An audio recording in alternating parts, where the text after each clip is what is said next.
Hola, mis próximos subintendentes. Soy Valentina. En esta ocasión revisaremos el tema 2 propuesto por la Policía Nacional para el concurso de los próximos subintendentes, el cual hace referencia a la Ley 1437 del 2011, en concordancia con el artículo 1 de la Ley 1755 de 2015, título 2. Derechos de petición, artículos 13 al 33, sustituido por la Ley 1755 de 2015. Notificaciones, artículos 65 al 73.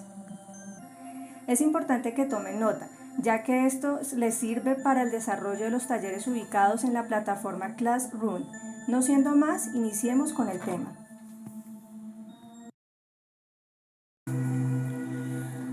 Artículo 13. Titulado Objeto y modalidades del derecho de petición ante autoridades.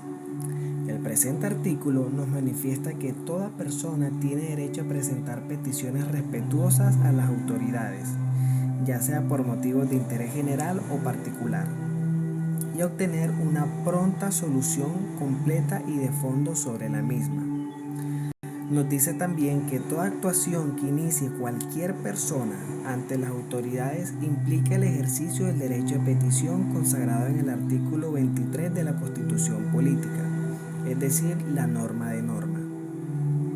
El derecho de petición hace parte de los mecanismos de protección ciudadana, que a su vez son los instrumentos instituidos para proteger una eventual o real pérdida, vulneración o amenaza de derechos fundamentales consagrados en la Constitución Política. El derecho de petición, en otras palabras, entra en función cuando nos niegan algo que por derecho no se debería de negar. Un ejemplo claro de esto sería la negatividad de alguna institución de salud de entregarnos nuestra historia clínica una vez que nosotros la hayamos solicitado, o cuando se nos ha negado documentos esenciales en nuestro desempeño laboral para poder reclamar la pensión, es decir, certificaciones laborales, etc. Otro ejemplo sería cuando se nos ha negado a través de la EPS los medicamentos requeridos por el médico para tratar determinada enfermedad. El derecho a petición es totalmente gratuito, no tiene ningún costo y puede ser realizado por cualquier persona natural en representación propia o en representación de otra persona. También puede ser ejercida a través de un profesional como lo es el abogado. El derecho de petición debe solucionarse en un periodo máximo de 15 días hábiles. Artículo 14. Términos para resolver las distintas modalidades de petición. El presente artículo nos manifiesta que toda petición deberá ser resuelta dentro del plazo de los 15 días siguientes a su recepción, salvo normas especial o pena de sanción disciplinaria. El presente artículo nos habla sobre los lapsos de tiempo que debe ser resuelta una petición una vez recepcionada. Hay que tener en cuenta que existen varios tipos de petición. Encontramos el más común, el cual es el derecho de petición del interés general o particular, y se debe resolver en un término de 15 días. Por otro lado, tenemos el derecho de petición de información, el cual es la solicitud de manera respetuosa que realiza un ciudadano con el objeto de indagar sobre un hecho o situación administrativa que vaya en concordancia con la entidad solicitada. Este derecho de petición se debe resolver en un término de 10 días. Pasados los 10 días, la administración o autoridad que recibe la petición no da respuesta al peticionario, se entenderá que la solicitud fue aceptada y tendrá 3 días siguientes para entregar las copias requeridas por el peticionario o el interesado. Por último, tenemos el derecho de petición consulta, que es el derecho que tiene toda persona de acudir ante las autoridades públicas para formular consultas. Esto se debe resolver en un término de 30 días siguientes a su recepción. En un apartado de este artículo nos manifiesta también que si por alguna razón no se logra cumplir los lazos de tiempo señalados anteriormente, La autoridad que recibe la petición deberá de informar esta circunstancia al interesado o al peticionario, acompañado de una justificación y estableciendo un nuevo plazo que no podrá exceder nunca el doble del inicialmente previsto.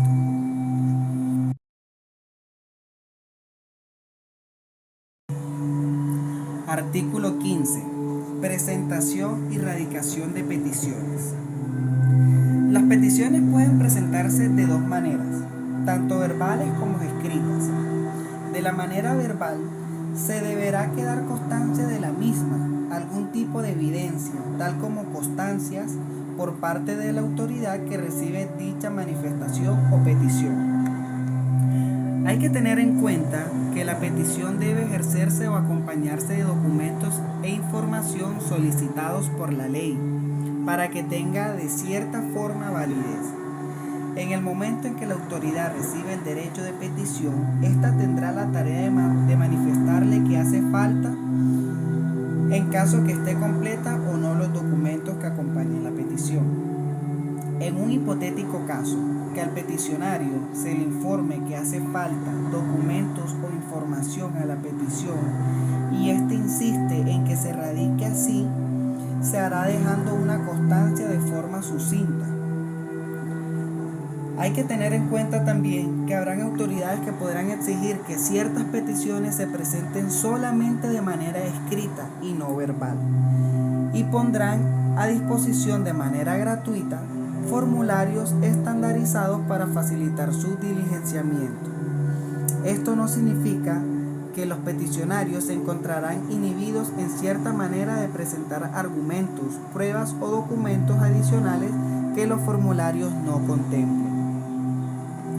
El documento final de petición podrá ser presentado por el funcionario. Se podrá presentar al funcionario competente una copia del documento final de petición, teniendo el mismo valor legal que el documento original. Cabe destacar que ninguna autoridad podrá negarse a la recepción y radicación de solicitudes de peticiones respetuosas. Las peticiones a manera verbal deberán presentarse en la oficina o dependencia que la autoridad a la cual se está presentando la petición defina o designe para ese efecto.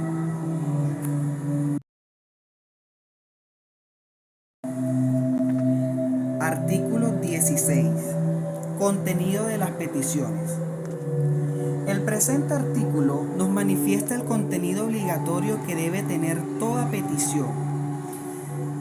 Debe contener designación de la autoridad a la que se dirige, es decir, alcaldía, gobernación, institución, etc.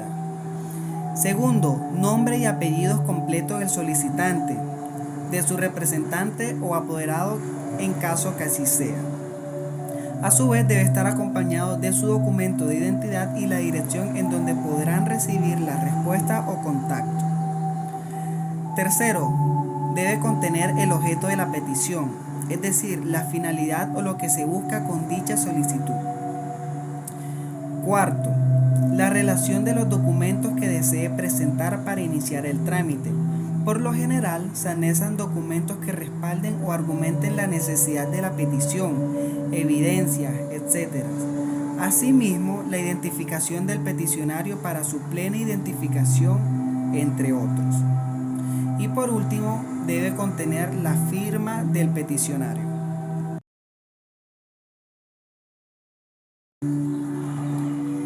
Artículo 17. Titulado Peticiones incompletas y desistimiento tácito. Una vez la autoridad constate que una petición ya radicada por cualquier razón se encuentre incompleta o considere que al peticionario debe realizarse una gestión o diligencia con respecto a la petición, deberá informarle dentro de los 10 días siguientes a la radicación de la petición de dicha diligencia o gestión al peticionario o al interesado. Esta a su vez, es decir, el interesado, tendrá 30 días máximos para dar solución y completar la petición. Una vez esto suceda, se reanudará a partir del día siguiente el término para resolver la petición. ya sea 10, 15 o 30 días según el tipo de petición. Si al peticionario o al interesado, una vez informado de la petición incompleta, no da solución dentro del lapso previsto, es decir, 30 días, se dará por entendido que ha desistido de la solicitud. No obstante, el peticionario, antes que venza el término de 30 días, podrá solicitar una ampliación por un término igual, es decir, 30 días más. Esto con la finalidad de darle solución a lo requerido por la petición para su completa radicación.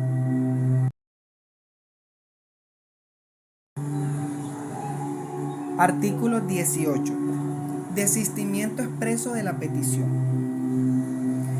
Los interesados, ya sea el peticionario o la persona que está llevando a cabo dicha petición, podrá desistir en cualquier momento de la misma, sin tener inconvenientes para presentar en una nueva ocasión la misma solicitud diligenciada de manera correcta y completa. No obstante, si la petición tiene un interés público o predomina el interés público, las autoridades podrán continuar con la petición a través de una resolución motivada. Artículo 19. Peticiones irrespetuosas, oscuras o reiterativas. Recordemos que toda petición debe llevarse a cabo dentro de un marco de respeto, lo contrario será rechazada. Cuando la petición llega a ser oscura, es decir, no se comprenda la finalidad o el objeto de la misma, se devolverá al peticionario para que éste lo corrija dentro de los 10 días siguientes. En caso que la corrección no se haga o no sea oportuna, se archivará la petición. En caso que haya peticiones reiterativas y algunas hayan sido resueltas, las autoridades podrán remitirse a las respuestas anteriores, salvo que se trate de derechos imprescriptibles, es decir, que no tengan vencimiento, o de peticiones que se hubieran negado. Artículo 20. Atención prioritaria de peticiones. Tendrán atención prioritaria las peticiones de reconocimiento de un derecho fundamental y se deba resolver para evitar un perjuicio irremediable al peticionario. Para explicar esta atención prioritaria de peticiones, nombraré el siguiente caso. María es una madre cabeza de hogar. Tiene a su cargo 2 hijos. María se le fue programada una operación de corazón abierto en la ciudad de Bogotá. Para ello, la clínica A, que le realizará la operación, le solicita de manera inmediata el envío de la historia clínica. Por ello, María acude a la clínica B de su sector, la cual siempre la ha atendido, y le solicita la historia clínica. Pero esta última clínica, es decir, la clínica B, se niega a entregarle su historial clínico. Aquí vemos vulnerado el derecho a la información y a la salud. Y vemos como posible daño irremediable la pérdida de la vida de la señora María, ya que necesita de esa operación de corazón abierto. Por otro lado, por razones de salud o seguridad personal, está en peligro la vida del destinatario, será la autoridad la que adoptará medidas de urgencias para minimizar dicho peligro sin perjuicio del trámite que deba darse a la petición.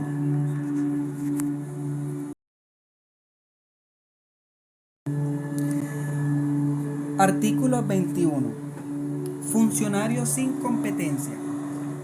Una vez que nosotros diligenciemos una petición a una entidad y ésta por alguna razón no está en competencia o simplemente no la atañe de manera legal la petición, es decir, no puede dar solución a la misma, deberá informarle al peticionario sobre su incompetencia de manera inmediata si la petición fue presentada de manera oral, o dentro de los 5 días siguientes a la recepción si la petición fue por escrito. No obstante, deberá remitir la petición a la entidad competente en caso que exista y enviar copia y notificación al peticionario sobre dicha acción. En caso de no existir una entidad competente para la petición, se debe informar asimismo al interesado. Artículo 22. Organización para el trámite interno y decisión de las peticiones. Las autoridades son libres de la tramitación interna de las peticiones y de la manera en cómo resuelven o atienden las quejas para garantizar el buen funcionamiento de los servicios a su cargo. En caso que una entidad o autoridad reciba más de 10 peticiones análogas, es decir, similares, ya sea de información, de interés o consulta, podrán dar una única respuesta y esta podrá ser colgada en medios de difusión masivos, como periódicos, páginas web, etc., aparte de entregar copias a los que así lo deseen. Artículo 23. Deberes especiales de los personeros distritales y municipales y de los servidores de la Procuraduría y la Defensoría del Pueblo. El artículo 23 de la Ley 1755 del 2015 nos manifiesta que los servidores de la Procuraduría General de la Nación, la Defensoría del Pueblo, personeros distritales y municipales, serán personas competentes para intervenir de manera positiva al peticionario, exigiendo en caso que haya una negligencia, inconsistencia o demora en el trámite de la petición, garantizando así el cumplimiento de su deber legal. Es decir, si por alguna razón el interesado o el peticionario cree que le están vulnerando el derecho de petición o no hay avances en la misma solicitud, serán los órganos de control anteriormente mencionados los competentes para intervenir y exigir una respuesta a la petición presentada.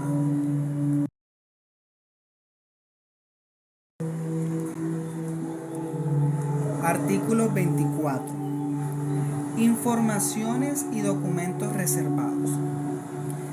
No se podrá, bajo ninguna circunstancia, es decir, derecho de petición, dar a conocer los siguientes documentos expresamente sometidos a reserva por la Constitución política o la ley. Los relacionados con la defensa o seguridad nacional. Las instrucciones en materia diplomática o sobre negociaciones reservadas. Los que involucren derecho a la privacidad e intimidad de las personas, incluida en las hojas de vida, la historia laboral y los expedientes pensionales y demás registros de personal que obren en los archivos de las instituciones públicas o privadas, así como la historia clínica. Los relativos a las condiciones financieras de las operaciones de los créditos públicos y tesorería y que realice la Nación, así como a los estudios técnicos de valoración de los activos de la Nación. Quinto, los datos referentes a la información financiera y comercial. Sexto, los protegidos por el secreto comercial o industrial. Séptimo, los amparados por el secreto profesional. Y octavo, los datos genéticos humanos.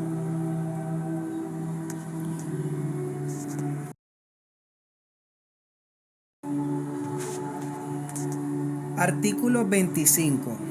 Titulado Rechazo de las peticiones de información por motivo de reserva. Toda decisión que rechace la petición de informaciones o documentos será motivada, indicará en forma precisa las disposiciones legales que impiden la entrega de información o documentos pertinentes y deberá notificarse al peticionario. Es decir, en caso de rechazo de petición de información o documentos por reserva legal, es decir, documentos que legalmente están cubiertos para la ciudadanía, será notificado al interesado de dicho rechazo, es decir, la persona que lleva a cabo la solicitud de petición. Artículo 26. Insistencia del solicitante en caso de reserva. Si el interesado insiste en su petición de información o documento reservado legalmente, es decir, que no están a la luz pública de cualquier ciudadano, será competencia del Tribunal Administrativo con jurisdicción en el lugar en donde se encuentren los documentos o del Distrito Capital de Bogotá, en caso de tratarse de autoridades nacionales, o del juez administrativo si se trata de una autoridad distrital y municipal. Decidir en única y última instancia si se niega o se acepta la petición formulada. Es decir, dependerá de estas autoridades si se es entregado o no la información que el ciudadano o el peticionario está solicitando. Para ello, el funcionario respectivo enviará la documentación correspondiente al tribunal o al juez administrativo, el cual decidirá dentro de los 10 días siguientes.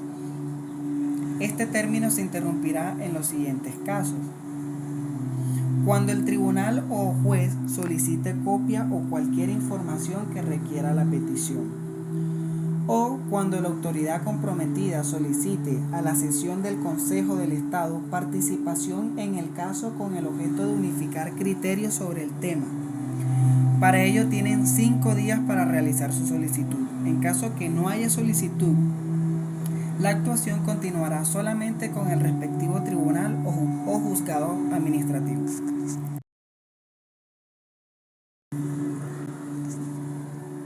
Artículo 27, titulado Inaplicabilidad de las excepciones. Siendo las autoridades judiciales, legislativas y administrativas que constitucionalmente son competentes, podrán tener acceso a los documentos reservados legalmente siempre y cuando sea utilizado para el debido ejercicio de sus funciones. Es decir, para las autoridades anteriormente mencionadas, no aplica de cierta manera esta reserva legal. Artículo 28. Alcance de los conceptos.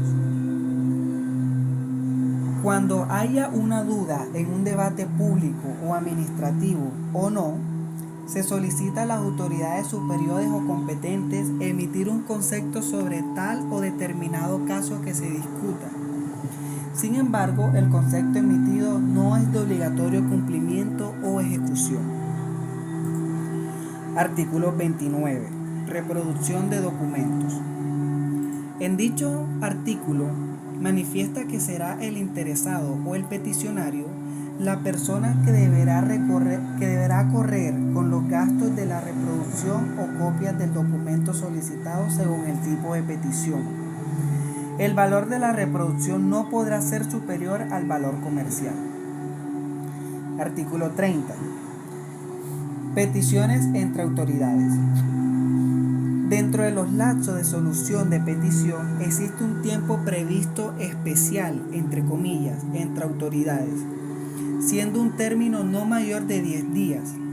En otras palabras, las peticiones realizadas de una autoridad a otra no deberá exceder el tiempo de 10 días para su solución. Para los demás casos se regirá según lo previsto en el artículo 14 anteriormente explicado. Artículo 31. Falta disciplinaria.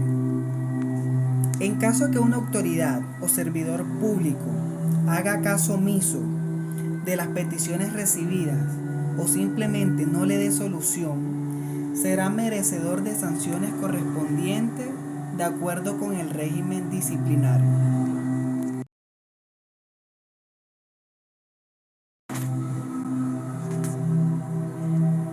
Artículo 32.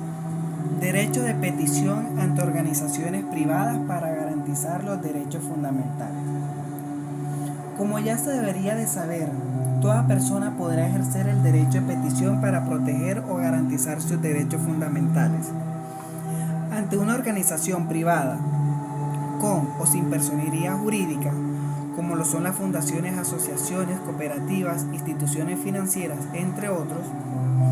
No obstante, estas podrán invocar reserva de información en los casos establecidos en la Constitución y mencionados en los artículos anteriores. Las peticiones ante las empresas o personas que administran archivos y bases de datos de carácter financiero, crediticio, comercial, de servicios y las provenientes de terceros países se regirán por lo dispuesto en la Ley Estatutaria del Habeas Data. Para ello se recomienda leer la Ley Estatutaria 1581 del 2012. Artículo 33. Derecho de petición de los usuarios ante instituciones privadas. A las cajas de compensación familiar, instituciones del sistema de seguridad social integral y las entidades financieras y bursátil o cualquier institución de índole privado deberán ceñirse a las mismas condiciones del derecho de petición mencionado en los capítulos anteriores.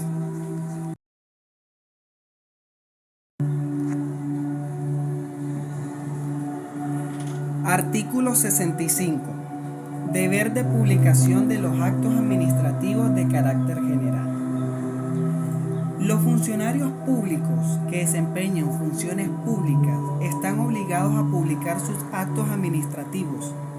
Estos actos simplemente no se acatarán si no es publicado masivamente, es decir, no es de obligatorio cumplimiento porque simplemente se desconoce. Cada entidad de carácter administrativo por lo general tienen un diario o una gaceta oficial en donde publican sus actos administrativos. Las entidades de administración central y descentralizada de los entes territoriales que no cuenten con un órgano oficial de publicidad podrán divulgar estos actos mediante la fijación de avisos, la distribución de volantes, la inserción en otros medios, la publicación en la página electrónica o por mando, en tanto estos medios garanticen amplia divulgación. Artículo 66. Deber de notificación de los actos administrativos de carácter particular y concreto. Los actos administrativos de carácter particular serán notificados en términos establecidos.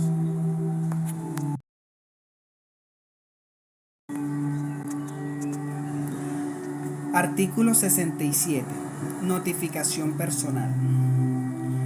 Como se ha comentado en los artículos anteriores, toda decisión que dispongan las autoridades a la cual presentamos la petición deberá ser notificada al peticionario, su representante o apoderado. En la diligencia de notificación se entregará al interesado copia íntegra, auténtica y gratuita del acto administrativo, con anotación de la fecha y la hora, los recursos que legalmente proceden y las autoridades ante quienes deben interponerse y los plazos para hacerlo. Es decir, si la petición está incompleta, deberá ser notificada al interesado. Asimismo, si hay una respuesta o solución a nivel general por existencia de más de 10 peticiones análogas o similares, hay que realizar alguna diligencia previa a la presentación de la petición. El presente artículo también dispone un medio adicional de notificación, siempre y cuando el interesado así lo disponga. Dichos medios son por medio de correos electrónicos o manifestación en estrado.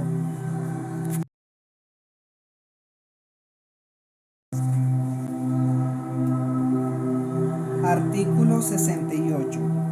Citaciones para notificación personal. En caso que no exista un medio eficaz y seguro de notificación al interesado, se optará por enviar una cinta a la dirección del domicilio, número fax o correo electrónico que figuren en el expediente o se pueda obtener por otro medio como el registro mercantil. En caso que se desconozca un medio de notificación al interesado, la citación será publicada en la página web o en un lugar de acceso público de la entidad.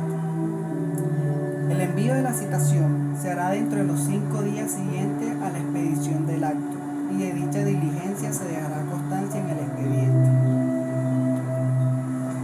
Artículo 69. Notificación por aviso. Toda notificación debe hacerse de manera personal y directa al sitio o lugar donde reside o generalmente pernocta el interesado. Si esto no es posible, se acude la dirección, al número de fax o al correo electrónico que figuren en el expediente o puedan obtenerse del registro mercantil. Si estas dos instancias no son posibles, se acudirá a la publicación de la página web de la autoridad competente.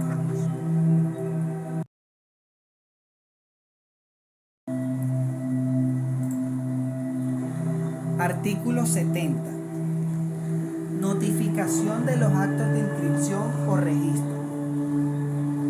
Si los actos de inscripción realizados por entidades competentes para llevarla a cabo se entenderá avalados o notificados el día en que se realice la respectiva anotación, incluyendo todos los requisitos de ley establecidos, es decir, representación legal. En caso dado que aparezca una persona diferente como titular de esta inscripción, se deberá de notificar dentro de los 5 días siguientes a la correspondiente anotación.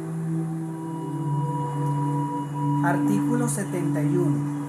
Autorización para recibir la notificación.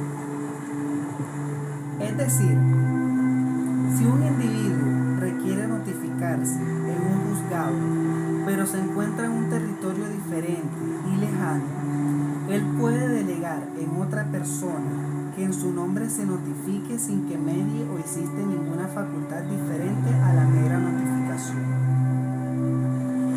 Es decir, el autorizado no está facultado para algo diferente a la notificación. Esto también tiene validez en las actas administrativas. Sin embargo, será necesaria la presentación personal y no por autorizado cuando se trate de notificación del reconocimiento de un derecho con cargo a recursos públicos o de seguridad social.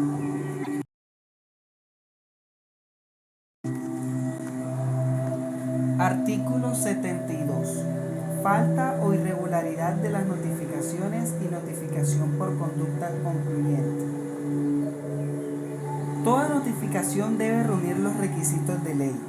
Sin el lleno de estos requisitos, directa o personal, a través de medio masivo de notificación o a través de los medios electrónicos del individuo, no se tendrá realizada la notificación ni se producirá efectos legales, al menos que la parte interesada revele que conoce el acto que lo involucra y consiente tal decisión o interponga los recursos legales.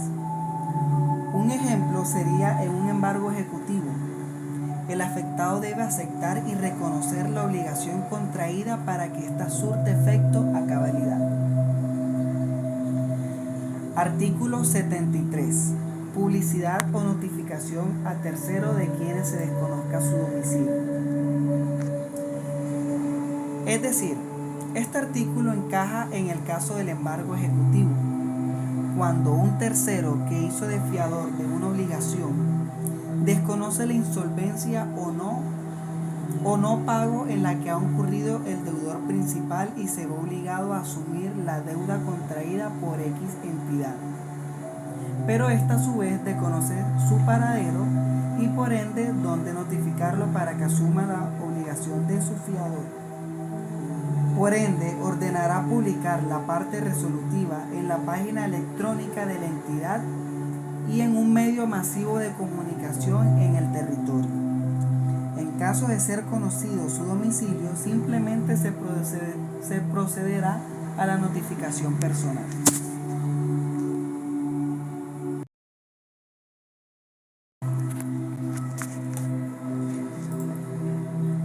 Artículo 74.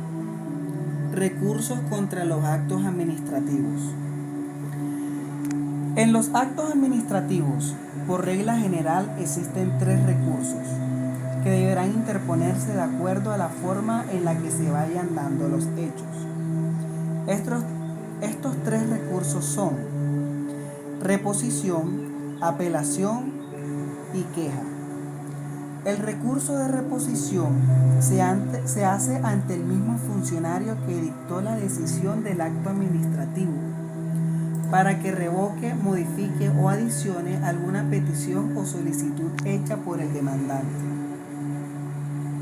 Esto puede acogerse o rechazarse. Recurso de apelación. Si la decisión anterior, es decir, en el recurso de reposición, es rechazado o no satisface las pretensiones del demandante, entonces acude al inmediato superior del juez que dictó la decisión primera para que satisfaga las pretensiones del demandante.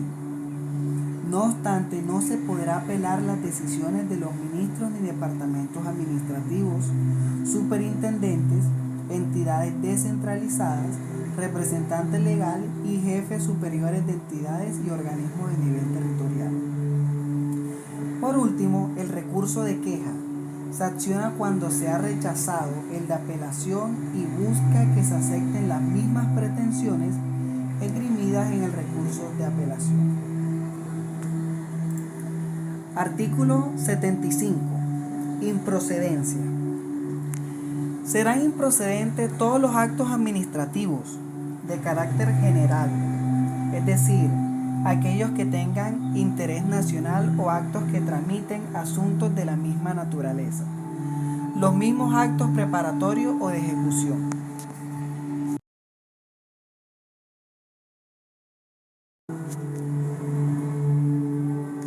Artículo 76. Oportunidad y presentación. Este artículo habla sobre un tercer elemento en cuestión de jurisdicción, el cual es el procurador, que velará por la aceptación y cumplimiento de los recursos previstos en el artículo 74, en caso que sea negada su aceptación. ¿Cuáles son dichos recursos? Ya lo habíamos nombrado: el recurso de reposición, de apelación y el de queja. Todos los recursos de una administración deberán interponerse por escrito, generalmente en la notificación personal o dentro de los 10 días siguientes a dicha notificación o al vencimiento de término de publicación. Los recursos de reposición y apelación se podrán presentar ante el funcionario que dictó la decisión. Esto no procede para el recurso de queja. Se da el hecho que si el funcionario se niega a aceptar estos recursos, estos se pondrán a interponer ante el procurador de manera directa, alegando la no recepción de los mismos por parte de los funcionarios. El procurador tomará las medidas pertinentes disciplinarias o no del respecto funcionario y obligará a la aceptación de los mismos. Artículo 77, titulado Requisitos. Generalmente, los requisitos deben interponerse por escrito. Sin embargo, esto no será necesario ni su presentación personal, tampoco si la persona es reconocida por hacer parte del proceso. Es decir, si el que va a interponer un recurso, por ejemplo el de la reposición, es la misma persona que interpuso la demanda. Esta no necesita hacerlo por escrito ni presentarse personal porque no hace parte del proceso.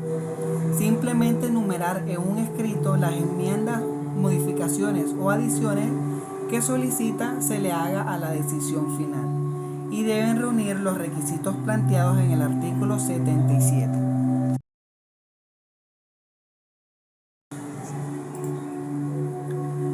Artículo 78. Rechazo del recurso. Si el escrito con el cual se formula el recurso no se presenta con los requisitos previstos en los numerales 1, 2 y 4 del artículo anterior, el funcionario competente deberá rechazarlo.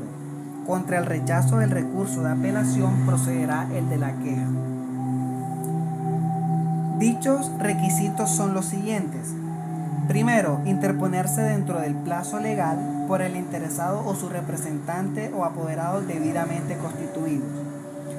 Segundo, sustentarse con expresión concreta de los motivos de inconformidad. Y tercero, indicar el nombre y la dirección del recurrente, así como la dirección electrónica si desea ser notificado por ese medio. Solo los abogados en ejercicio podrán ser apoderados. El funcionario competente tendrá toda la facultad para rechazarlo. Artículo 79. Trámite de los recursos y pruebas. Los recursos de reposición y apelación esencialmente deben resolverse de plano, es decir, como fueron formulados, salvo que se le hubiera adicionado la solicitud de unas pruebas no realizadas. Estos recursos se tramitarán en el efecto suspensivo, lo que quiere decir que los términos dejan de correr y no se tendrán en cuenta por las exigencias de ley para su vencimiento. Sin embargo, cuando un recurso se presenta pruebas y dichas pruebas trata de un trámite en el que interviene más de una parte, se deberá de dar traslado a los demás por el término de 5 días. Artículo 80. Decisiones de los recursos. Una vez vencidos los términos y sin necesidad de un acto que así lo determine, se podrá proceder a la decisión motivada que resuelva el recurso. Esta decisión debe contener todas las peticiones que hayan sido oportunamente planteadas. Y por último, en el artículo 81, titulado Desistimiento, todos los recursos anteriormente mencionados, los cuales son reposición, apelación y queja, podrán desistirse en cualquier momento. Hemos terminado. Quiero agradecer su tiempo y atención. Asimismo, recordarles que se inscriban a Classroom. Desde aquí orientaremos cada actividad propuesta con el fin de fortalecer su conocimiento para el examen a su intendente. En la descripción del video les dejo el link de invitación para que se suscriban al canal de Telegram. Allí recibirán noticias frente al avance de los temas y actividades propuestas en Classroom. Nos veremos en una próxima oportunidad con el tema número 3, el cual hace referencia a la Ley 1407 del 2010 en su libro número 2, los cuales especifican delitos contra disciplina, delitos contra servicio, delitos contra el interés de la fuerza pública, delitos contra el honor, delitos contra la seguridad de la fuerza pública y por último, delitos contra la administración pública. ¡Ánimo, mis próximos intendentes!